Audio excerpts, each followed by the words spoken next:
Before this video starts, I wanted to wish all of you guys happy holidays, and I wanted to thank you for the support for this project from the bottom of my heart. I know this channel didn't start out doing anything like this, but I really thoroughly enjoy this stuff. Now, I know I haven't done a trading card stream in a while. Don't worry, those are going to be coming back soon. And I'm going to be making a video series because I made my own custom origins for the Minecraft Origins mod. Not for the Forge port, for Fabric. I'm sorry, I don't know how to do the Forge port. Regardless, I digress. There's some cool stuff about the series coming up, and I wanted to thank all of you guys for enjoying it and give a serious thank you to Maniacal Z, Fawacy, I can never remember how to pronounce their name, QQ, Ross K, and Old Souls Audio. And a special thanks to Qme, another person's name that I can't pronounce, I'm sorry. I want to thank all of you guys for all of your extremely hard work on this series. It means the world to me, it really does. Thank you guys yet again, happy holidays, and enjoy Chapter 3 of COG. The Peck was urged to walk far ahead on the trip back to the bookstore, while lugging Brawn atop his back the best he could, hidden by a borderless mirror conjured by the odd, chubby man. Both he and the pointy-eared lady had promised he could read more books and wouldn't be seen, as long as he went with them and answered a few of their questions. While initially he assumed the distance to be a punishment for running away, the discussions behind him implied other motives. He remained at the distance he was asked to, sometimes slowing slightly to catch a word or phrase drifting a bit too far on the wind. If some tycoon got it. That is yet to be seen. The risks! None of this made sense to him. Risks? Risks from what? And for who? What needed to be seen? Who needed to see it and why? His mind bent over backwards, searching for answers. But the walk back to the shop left him no time for conclusions. The overhead sign was before them all too soon, and the goblinoid was left perplexed by everything that had occurred. Perhaps most confusing of all to the Peck was what he focused on most: the state of the other combatant. Bouncing his foot against the wooden floorboards, the Peck wiped a few more tears from his eyes as he inspected the unconscious and bruised body of Brawn resting atop a blanketed table. His mind raced, trying to comprehend the previous encounter while attempting to settle the adrenaline rush. Finally, Orville looked up and nodded with a small smile. Yep. Appears that both Grim and Braun will be good to go. Braun should wake up before Grim. Though you really did a number on the poor man, Olga. Slight suspicion crept into Orville's steadfast gaze, causing Olga to indignantly huff. Oh, hush. He had it coming. We never did get along, but still, he should know better than to try and stop me of all people. Looking over to the goblinoid sitting a healthy distance away, she took a breath. Say, Peck? You are a Peck, right? After a moment of pondering, he nodded. She stood up, looked at the charred, unconscious body of Grim before her, and heaved a sigh. Well, alright, Peck. Tell me, how exactly can you understand me? And furthermore, how did you beat Braun so badly? And what the hell was that shockwave and— Orville rested a gentle hand on her shoulder, bringing her pause. Olga, we both know you're very excited about the prospect of a new research subject. But please, one question at a time. Fine. First off, how can you understand me, Peck? This time, after the inquiry, she remained silent.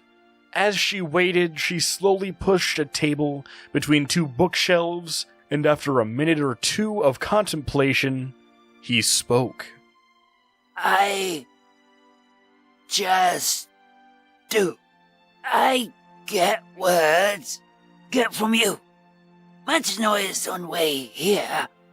Now, noises make? As he scoured for the right word, a hand was held up by his questioner. I see. So it just makes logical sense to you after observing me, huh? I'm honored. By the way, the word you're looking for is... She was interrupted by a sudden snap of the being's fingers. Understand! Olga nodded with a smirk, clearly amused. Fascinating. Well, if the answer to the how is through my own speech patterns, then maybe you could give me an answer in regards to the when. This induced another brief pause in the peck, his mind unfurling the correct phrasing slowly but surely. Think at night. Soonest night before. Olga nodded again, half-heartedly gesturing for Orville to push two bookshelves together as makeshift bed rails. After this, he jogged into another room rather quickly. So the night you broke in is the same as... No break in. No break in.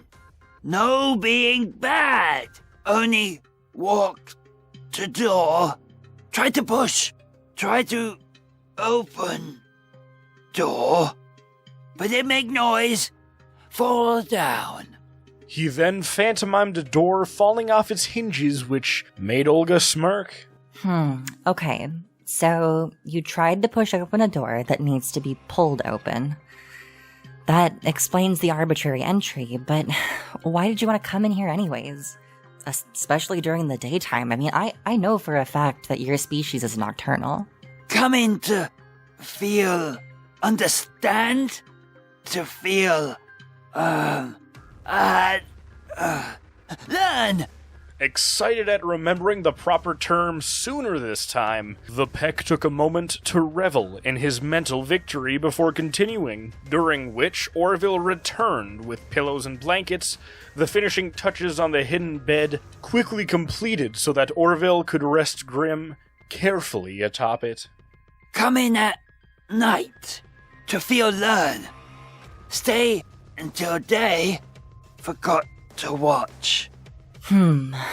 Alright, so you just didn't... They okay? He interrupted urgently, pointing towards Braun. Did not want that. I fear for live. Orville finally took a seat alongside Olga and the Peck, nodding gently in response. You'll be just fine, and nobody's holding this action against you. Looking up, the stout human had a question of his own to ask. According to Olga, she saw a bunch of cogs and gears spinning around you, accompanied by a shockwave. I don't suppose you use chroma, do you? This took the Peck by surprise. Sure, he'd read about it, but he'd never connected that the shockwave erupted from himself. All he had done was mimic what the Green Man had done. He remembered seeing a blue glow and a lot of gears. Maybe. Whether intentionally or not, you used chroma. I don't think there's any question there. But I think it's a bit more crucial at this moment that we find a better name for you than just Peck. I don't suppose you found any better ideas in one of the books you skimmed through, did you, little guy? Name?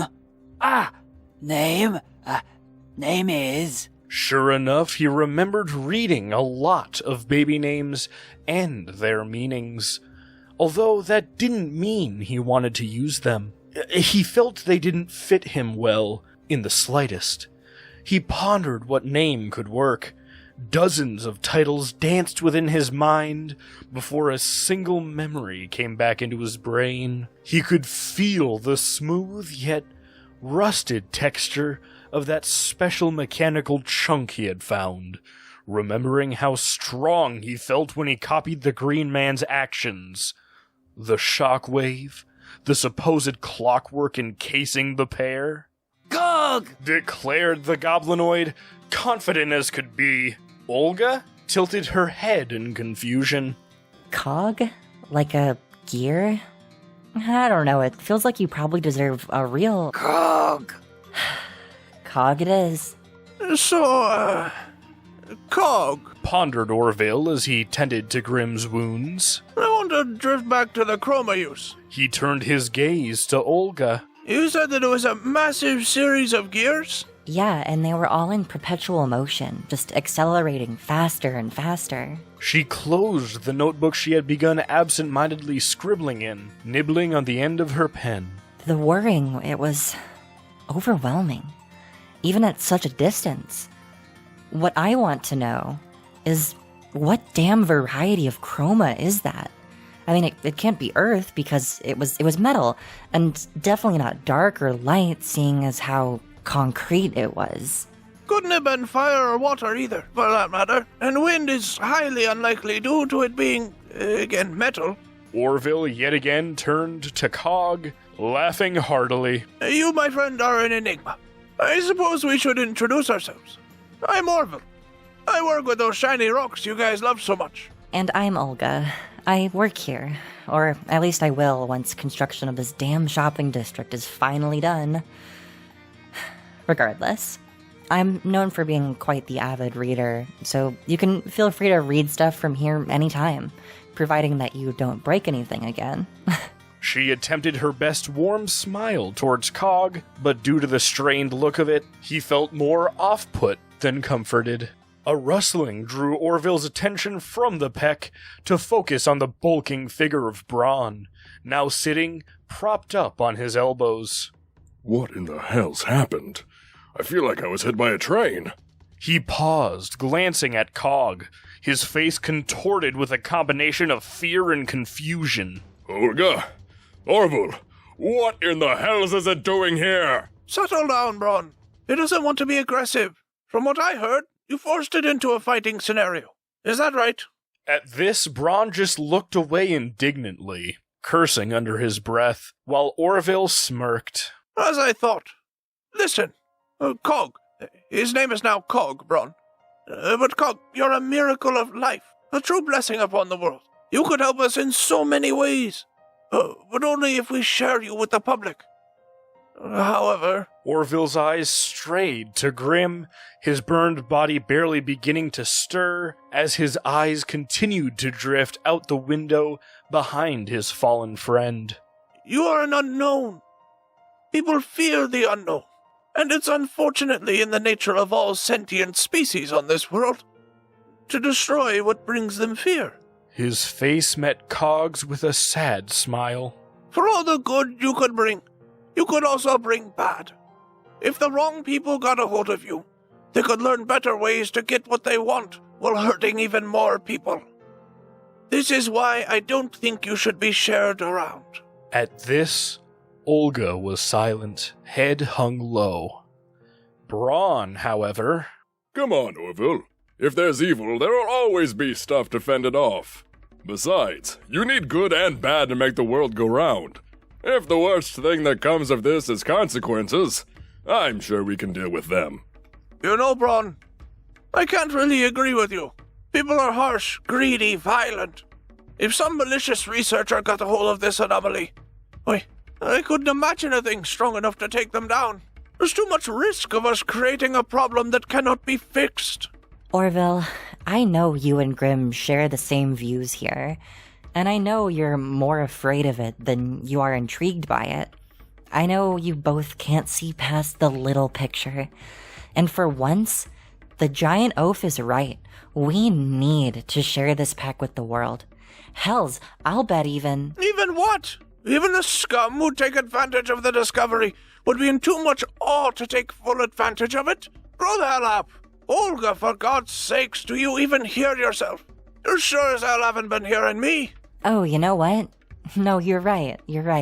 I never even considered the fact that sharing how everything could be cognizant would lead to complete and utter war.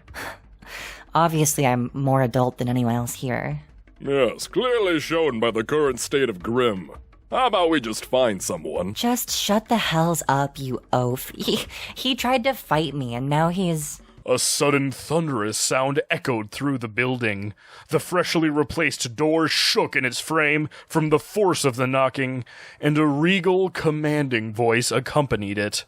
Housekeeping. It sang, a rumbling laugh following close behind. Braun appeared confused, but both Olga and Orville blanched. Is that Founder Foster? Orville nodded, and the pair swallowed hard, the jeweler quickly hiding grim behind another mirror. Highly confused, Cog simply scratched his head while looking at the door. Who was Founder Foster? Before he could react, Olga glared at the Peck with burning eyes and gritted teeth. One word told Cog all that he needed to know. Hide. Despite not understanding the situation fully, he blinked and situated himself behind a bookshelf, moving its contents just enough to look through. He kept shuffling around until he found a spot where the door was fully visible while he was fully hidden. The sounds persisted. Come now. I'd hate for this door to be replaced again. A raucous laughter accompanied this comment as the knocking persisted. Olga stumbled over herself in a frenzied attempt to reach the door. Brushing herself off, she took a deep breath and briskly opened it. The moment she did, Olga's response finally made sense to Cog. A massive wave of pressure surged through the building, a shadowy figure reaching the top of the doorframe.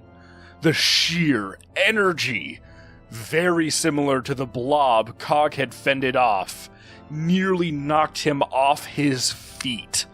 Instincts ignited within him, consuming any logic or reason he'd held onto beforehand, causing him to lock up in place. The monumental force of presence this individual held filled the room, intertwined with the very air and gripped onto Cog's mind. There was a sort of predatory aspect to it.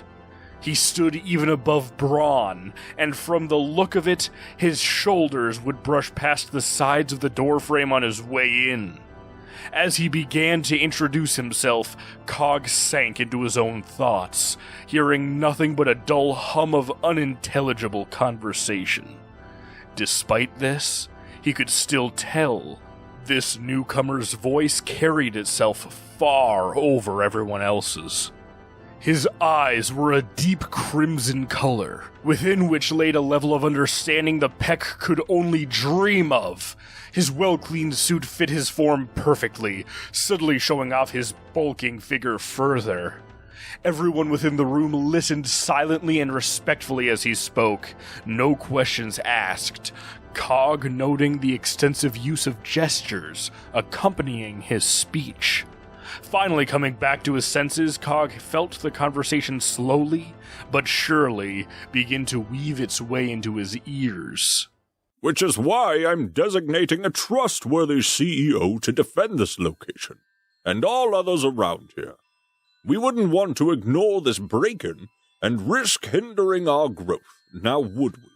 Orville, Olga, and Braun all nodded in unison, and an eerie silence. Splendid! In that case, I'd like you to meet one of my closest employees. Noel? Noel, get in here!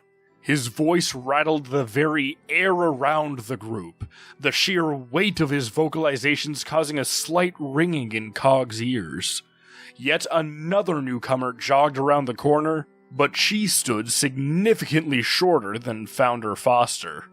Her extensive red hair reached her ankles, face peppered heavily in freckles, and eyes sparkling a vibrant blue. Her appearance was the opposite of her boss's. Her arms were thin, sporting a relatively scrawny frame, while her face held gentle features. She bounced on her heels, a kind smile dimly shining past the ominous presence beside her. Her suit a beautiful sky blue, detailed with aquamarine highlights. Noel's demeanor managed to release his instincts from Foster's presence. Kindly hold off introductions until after I excuse myself. After all, I'm a busy man. Though, before I make my leave, I have but one simple question for you lot. I don't suppose you caught who or what broke in, did you? The air weighed on Cog's lungs, muscles curling in on themselves. His heart dropped to his gut, throat clenching. His eyes darted between the individuals before settling on Olga, who cleared her throat. After a few seconds of painful silence, leaving the group with bated breath, she spoke. No, sir. I'm afraid they got away.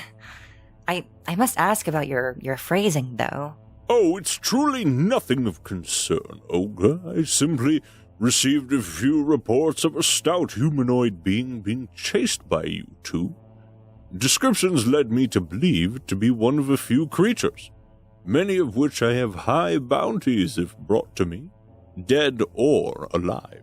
I know you're always eager to go the extra mile for me, Olga. If you find the ghastly entity that broke in here and bring it to me, I'll give you the posted reward tenfold. At this revelation, Olga's face darkened. She looked down at her hands, slightly shaking. Are you certain you don't know, my dear? Pried Foster. After a short pause, Olga merely shook her head no, ushering a disappointed sigh from him.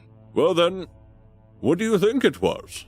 I would guess it was some goblinoid or maybe some of those elusive shape-shifting monstrosities, yeah. Maybe some ape or something from around here. I mean, honestly, sir, I haven't the foggiest idea. Well, if you do discover the culprit, you know what to do. Crimson eyes lazily scanning the room. Foster's gaze set upon Cog's hiding spot, and he smirked. Even without achieving eye contact, he managed to send a jolt straight down the Peck's spine. He then straightened his suit and tie before striding out of the building, gently closing the door behind him. After a few moments, Braun spoke. Olga. Shut up, Braun. I know. Just shut up. This was our chance to show it. It... Olga began before glancing at Noelle, whose face betrayed slight suspicion. No, Braun, just drop it. What are you keeping from Foster, Olga? Noelle tilted her head in curiosity. A wave of panic overtook the Peck, causing him to twitch. All of the heads in the room shot to attention when a book fell off of a shelf. What is that? Noelle muttered, squinting in Cog's general direction as she hunched down. Olga held out a hand to try and stop her before recoiling, looking to the Peck apologetically. He let out a grunt as he tried to shift, wounds left over from the scuffle with Braun, leaving him severely hindered. Without a second's hesitation, Noelle's arm whipped out from her side as the floor trembled beneath the Peck. His feet were suddenly encased in a hyperdense sort of vapor, far different from any morning fog or heavy swampland air he'd experienced before, reminding him more of his time within that technicolor blob than anything else, which further hindered his movement to a crawl. The others instantly jumped to their feet as Noelle leapt to face down her target. Orville slumped into a chair, hands covering his face, an exasperated groan escaping his lips. Oh my gods! Oh my gods, oh my gods, oh my gods! What in the hells do I do now? Olga gently grabbed onto Noelle's shoulders, gesturing to Cog, who was actively using his hands to try and wave away the steam encasing his legs and feet. His efforts did nothing but intrigue Noelle, who raised an eyebrow at the odd behavior. Noelle, meet Cog. He's a special case. Looking up, the Peck merely held up a shy hand. Hi. He meekly pointed to himself, mind scrabbling over itself to find appropriate terminology. I'm Cog. Nice to meet you. Hard to speak. Good. Jaw left slack and eyes wide, Noelle slowly turned to face Olga. She pointed to the anomaly before her, then to Olga and the rest of the group. Her mouth moved, but no sound came out. She finally slumped onto her knees, looking in awe at Cog, though it did not take her very long to find her words. Who did this? Is it a trick? An illusion? Some kind of test from Foster, perhaps? This isn't possible.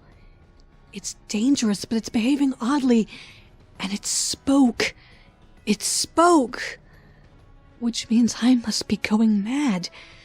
I need research materials, tools. I want to know everything. Please. Cog simply looked up with a defeated look. Help! First.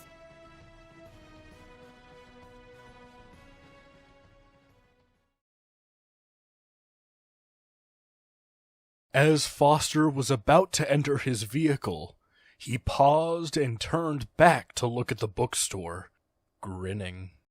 So, Ether. Very well. Let the games begin.